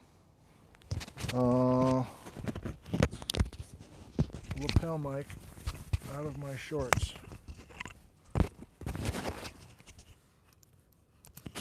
Welcome to Silver Spring, Maryland, USA. I'm Mark Reynolds, field reporter for the A to Z Geology Show, with our host, my nerd, Ned Zinger, and his alter ego, teacher, Nick Zentner. I'm in the woods behind my backyard, looking for glimpses of exotic terranes. Now, I'm just a few miles outside of Washington, so I'm pretty sure I'll be able to find something.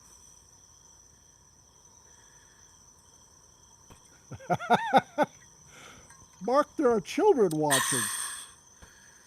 Whew. Okay, I think we're ready to find those glimpses of exotic terranes.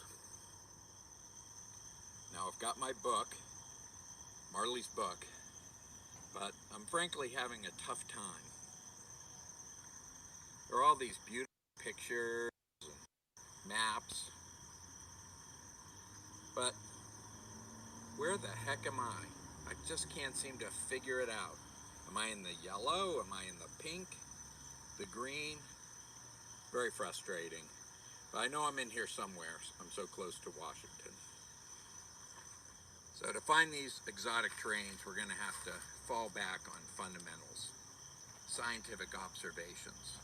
Now we know we must make our scientific observations first before we try to do any interpretation. So this area I'm in is kind of muddy, kind of wet. There's a smell. In fact, frankly, it frickin' stinks. Sorry, Patrick. So that's my first observation. Let's move along and see what else we can see.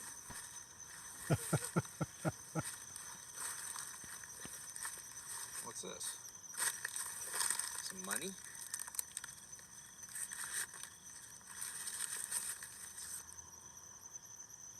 That's odd. Okay. Let's see what else we can find out.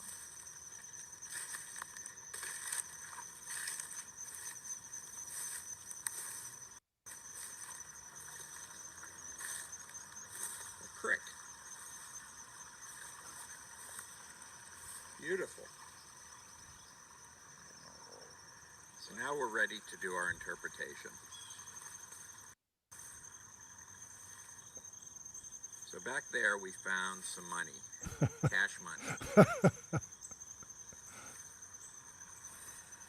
And here we have the creek, Cache Creek. Whoa, I think we're onto something. And then where we started back there, it was really stinky. I'm going to say that must be Stinkinia. So if that's Stinkinia, and this is Cache Creek, well, I don't have any direct observations, but I'm going to say Quinellia has to be over there somewhere. There you go, Mark. Well, we've had a great success. So, here's to you, to Liz, and to dedicated teachers everywhere. Thank you.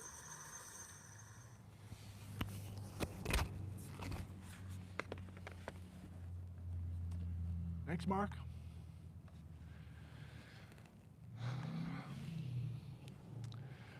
Let's go over to the old red sandstone in Northern Europe before this gets embarrassing.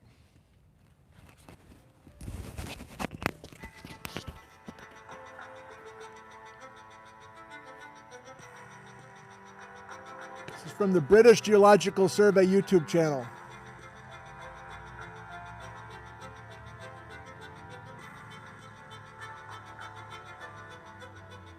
You're looking at Alexander Terrane. The match for Alexander Terrane. Miles along the A1 from Edinburgh towards Dunbar and Berwickshire, you can then follow the well-worn visitor trail down onto the east coast of Scotland at Sicker Point. This is an internationally famous place of geological pilgrimage, and rightly so. But what is it that makes Sicker Point so important to the science of geology? Forever associated with James Hutton, Sicker Point has become what many regard as the birthplace of geological science. Certainly it was one of the places where Hutton was able to demonstrate his understanding of the cyclical processes that had shaped the Earth over huge expanse of time, and would, as Hutton realized, continue to do so. As the founding father of the science of geology, it is only right that Sicker Point has become synonymous with Hutton's unconformity. Hutton visited Sicker Point by boat in 1788, along with his friends John Playfair and Sir James Hall of Dunglass. Witnessed soil and rock erosion on his land at first hand, as well as the deposition of new layers of sediment that buried the older rocks beneath. That relationship is what we are looking at now. There we go. At Sicker Point, the older grey sandstone rocks are arranged in the now tilted vertical layers that lie just beyond the geological hammer in this view. The gently inclined layers of younger red sandstone are arranged on top and gently inclined from right to left. Okay, thank you for that. Geologists refer to the junction between these two groups of rock layers at Sicker Point as an So that's, if you missed it, that's the stuff that matches with the Alexander Terrane as we currently understand it in the Yukon, Southeast Alaska, and Western British Columbia. We finish with another field report from Jennifer. And I want to tell you about her YouTube channel. She does these beautiful, elegant, simple hiking videos from Washington mostly. She's from Western Washington. This is her YouTube channel name. I'm not sure that's your real name, Jennifer, but Jennifer Lupin. I really enjoy watching these, and she's a fellow viewer of our programs, but it's a great way to learn about new hikes. And they're not killer hikes that take multiple days. They're just modest hikes, oftentimes in the North Cascades. So I want to share this from Jennifer, even though it's in the North Cascades. We haven't been there yet, but she just wanted to. So these field reports are interesting. There's a variety of takes that people have, and that's wonderful. That you're not following a script necessarily. I'm going full screen on this, Jennifer. The music in particular gets me here, but Jennifer with the video postcard from Maple Pass, Washington. Even though we don't understand the rocks that we see in the video, I think it's still worth sharing with you now. Thank you, Jennifer.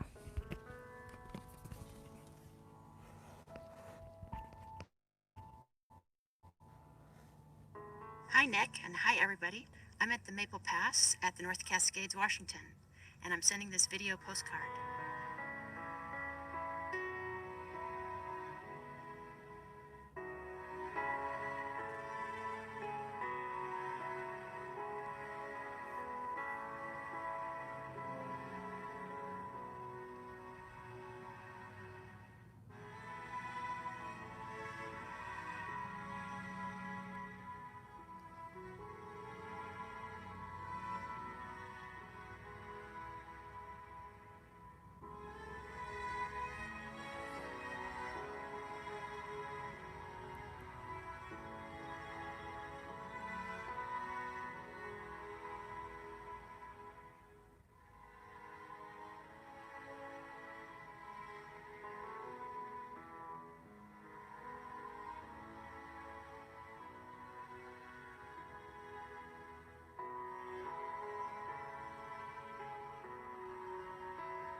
And Nick, I want to send you a big thanks for all of your geology programs and making geology fun.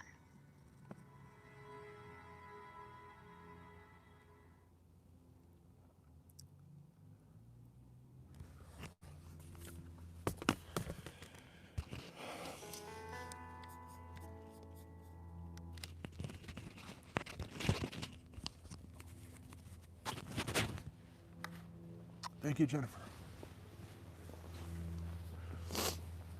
Okay.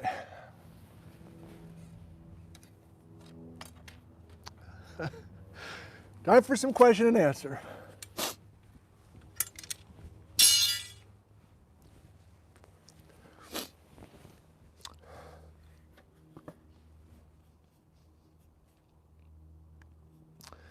Well, this is embarrassing.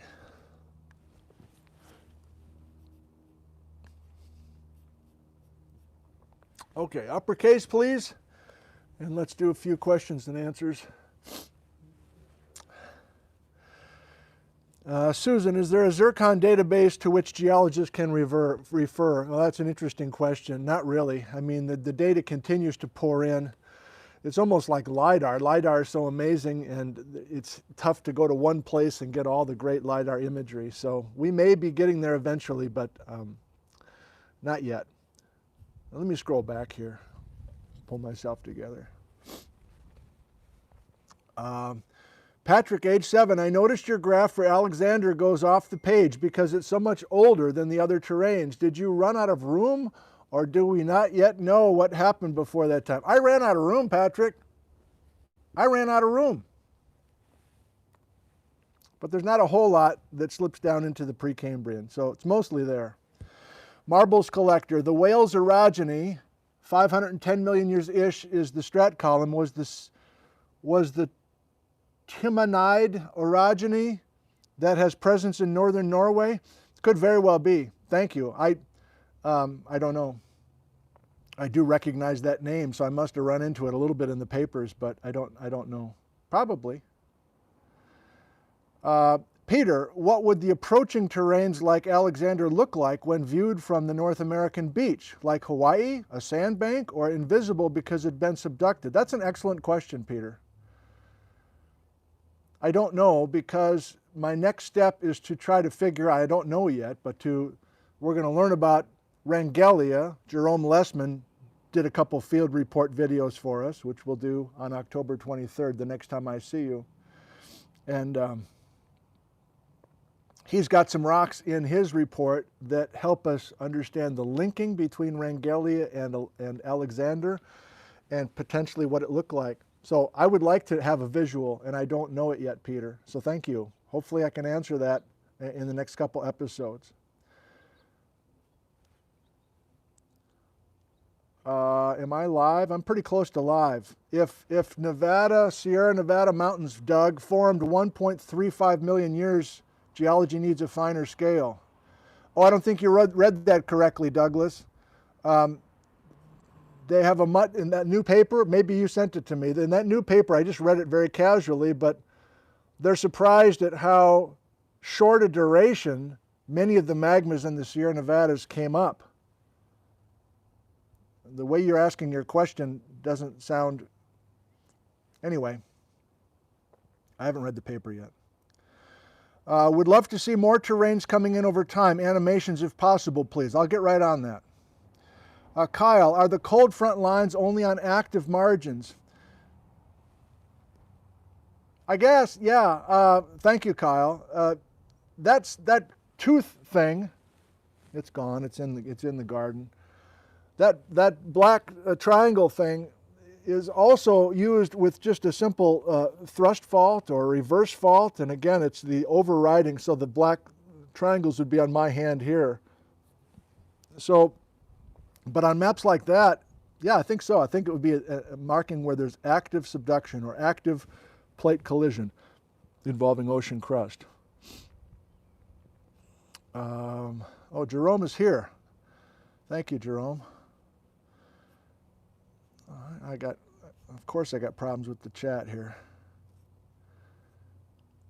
Device 9, how did the volcanic stuff get covered by ocean floor stuff to form Alex terrain? How did the volcanic stuff get covered by ocean floor stuff? I don't know. As I guess I learned it, I'm visualizing. No, that's not true. I don't know the answer. There's warm, shallow. It's mostly carbonate stuff, so I wouldn't. There's no deep ocean stuff that's on top of the volcanic arc basement. Yeah, beyond that, I can't think quickly enough to answer your question. Thank you. Why is it called Alexandra? I don't know. William, may some of the Whale sandstone be in Oregon if it's in Canada and California? Well, that's an interesting thought, William. Now, I'm focusing on that red sandstone, which technically is not in the Wales group. It's younger. And I just grabbed that because there's such a visual connection. I was actually looking for a photo from Prince of Wales Island or in the walls of Glacier Bay. I wanted to see some red sandstone so I could actually show you. See, there it is. It's in Alaska and it's in Scotland. But I don't know if a photo like that exists. But yes, it's back to the correlating questions, and that's why I shared Daryl's email, because I think there's more to the story than just bringing the twins down into Oregon and California. I'm still very pleased with what we did on Friday, but there's even more that could be addressed and brought down. Jerome's helping us with an Alyssostrom. Sedimentary rocks deformed, perhaps in submarine failures, but bracketed by undeformed beds. Thank you. Never heard that before. Kurt, are there any San Juan Island exotic terranes, and if so, which one? The San Juans are a whole nother story, and there are some old rocks, not necessarily from Europe, but there are old rocks in there. That's a complicated place, and our friend Daryl Cowan is the foremost expert on the San Juan Islands and those exotic terranes. The entire San Juan Islands are a whole collection of exotic terrains, so I'm going to get to them when we get to the North Cascades. So make sure to hit that one. We'll probably just have one episode called San Juan Islands, is my guess, without thinking about it a lot. Frank, what existed in the craton north of these terranes?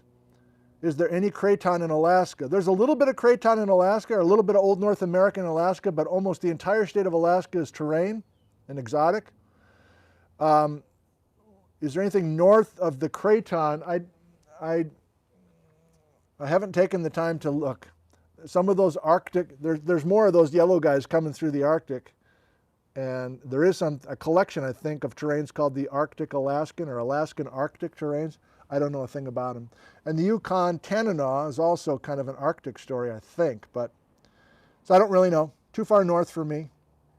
Kay, thanks again for the poster, Kay. Could the Quinellia and Stachynia rifted in one piece and separated later and then rejoined? Interesting thought. It's an emerging, I think it's an emerging story that they're originally from North America. You know, in Daryl's email, he was surprised by that, and maybe others as well. So I think I'm moving on, but if I was really wanting to double back, I'd really make sure that that is a confirmed story, that the basement of those two guys. But I'm pretty sure from Joanne and Maurice I got that message. I mean, part of this is just you trusting me that I'm not going to sell you some story. I try my hardest to say when it's kind of conventional wisdom, and even that conventional wisdom can change, of course. But when something's really kind of out in left field, I try to indicate that the best I can. Since Kay asked our last question, Muffler Boy, a toast to you.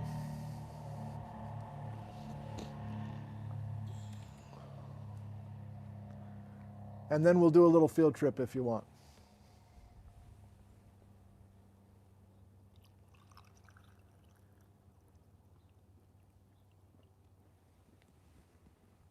Morning.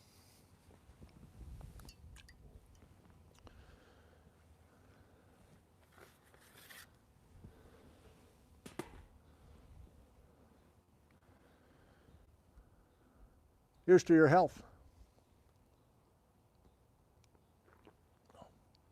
Here's to the health of your parents and your grandparents. Here's to the health of your children and your grandchildren, and your nieces and your nephews and your cousins. Your first cousins, your second cousins, and that cousin that nobody really talks about.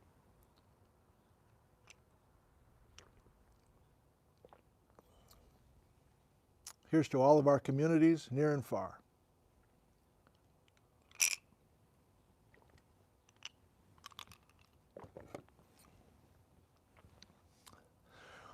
That's the end of this show. I hope you enjoyed it. The sun is nice and strong now. And as I've mentioned a few times recently, I will not be live streaming this coming Friday and this coming Sunday, a week from today. I'm going to be visiting my mother back in Wisconsin. And I thought about live streaming from Wisconsin, but there's just too much to learn, and I don't want to be distracted, and I want to enjoy my time with my sister and my mom. And so I will see you next. And the topic will be Wrangellia on Friday, October 23rd. And if you're behind and haven't seen all the episodes in the A to Z series to this point, I guess that's a chance for you to get caught up. And if you are caught up, just give you a chance to take a break, and we'll just collect our thoughts and regroup, and on we go to Wrangellia and eventually the North Cascades. Thanks for joining us. I love you, and goodbye.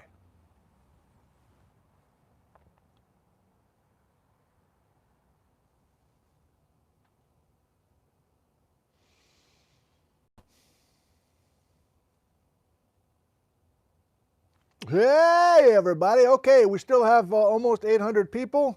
This will be short and sweet, but I want to show you the one piece, the one item that Nick Zettner brought over from Switzerland. And I thought about just grabbing the phone and just doing it handheld, but I think I want to do it in Gizmo to do this properly. So I'm going to get you out of Larry Ladder, and I think I'm just staying with wireless. If you have motion sickness, close your eyes. I'm going to turn Gizmo on. You ready to go nuts here? Come on, baby. Come on, baby. Come on, Gizmo. Okay. Are we still functional? I'm going to flip you around. We still functional? I think if I go in the house, I'm not going to have problems, am I? I'm going to get closer to the frickin' router or modem. I always get those confused.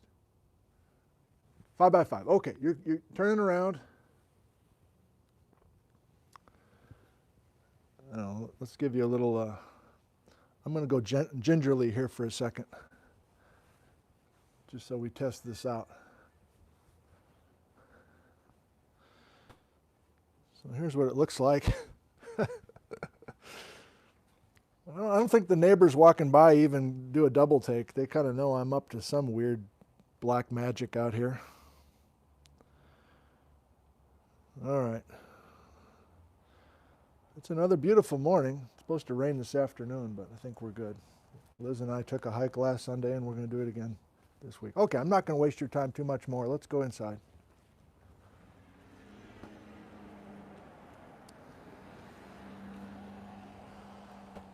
Still got a few tomatoes left.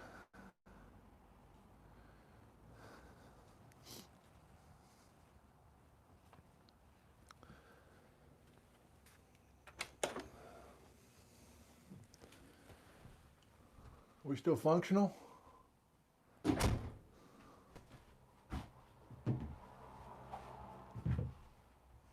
This has to work, right? If we go in the house, oh, I'm going to get a chance to see the movie star.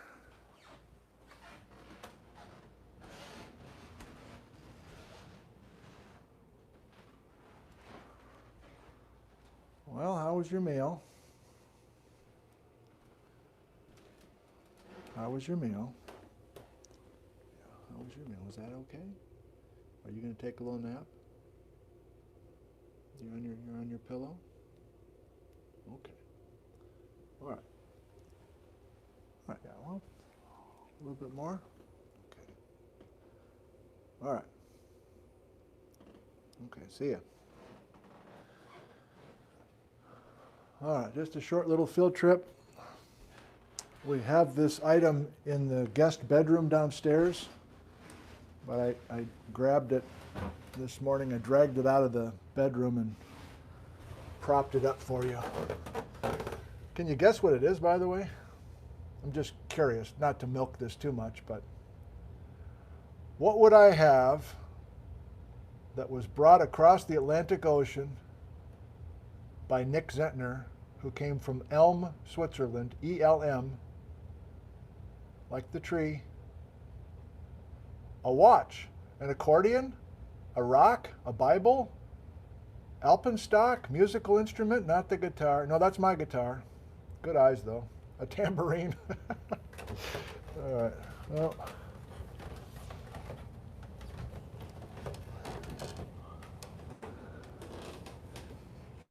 Oh, this is great. I forgot. Let me show you the map first. So Elm is there's Glarus. Elm's right there. So Elm and Schwanden and Glarus and then Zurich and then I don't know, how do you get to the New World from there? But here's what we have.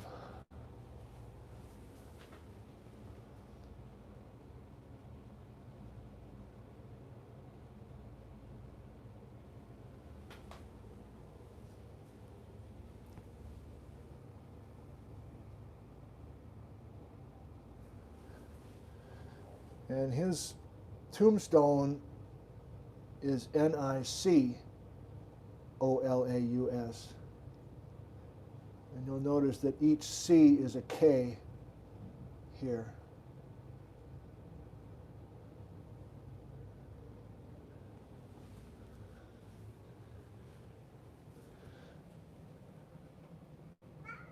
Oh, hi. You joined the party here? Yeah. So this is number one. So apparently this is the only one that survives. This thing was up in the haymow of one of the barns, I think in a neighbor's place. Like for decades, we didn't even know this existed. And then I think one of the neighbors in New Glarus said at some point, he talked to my Grandpa Red and said, I think you should have this. I think this belongs to your family.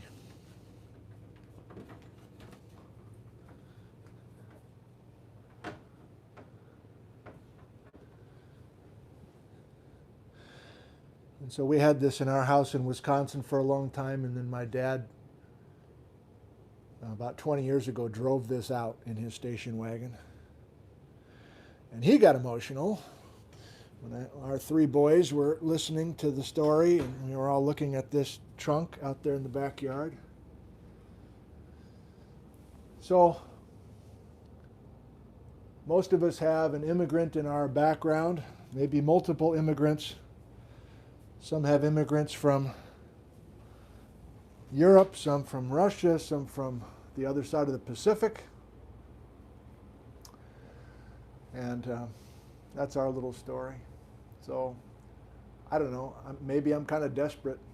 I would love to learn more about that voyage. We never have figured it out, and I haven't been that studious about it. But if one of you could help us somehow, or if you want to email me with, if you need a little bit more information, I have a little bit more information about him, but totally self-serving, but what the heck? I've learned a lot from you since March, and this might be another thing I can learn from you. Okay, I think we're going to say goodbye to you. Thank you for coming and listening about the Alexander Terrane, the immigrant story. From this point forward, the Alexander Terrane will be one of our immigrants that arrived on our shores at some point.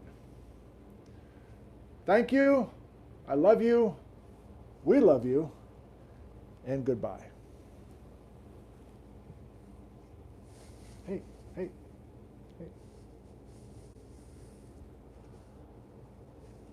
See you in 10 days or whatever it is. Goodbye.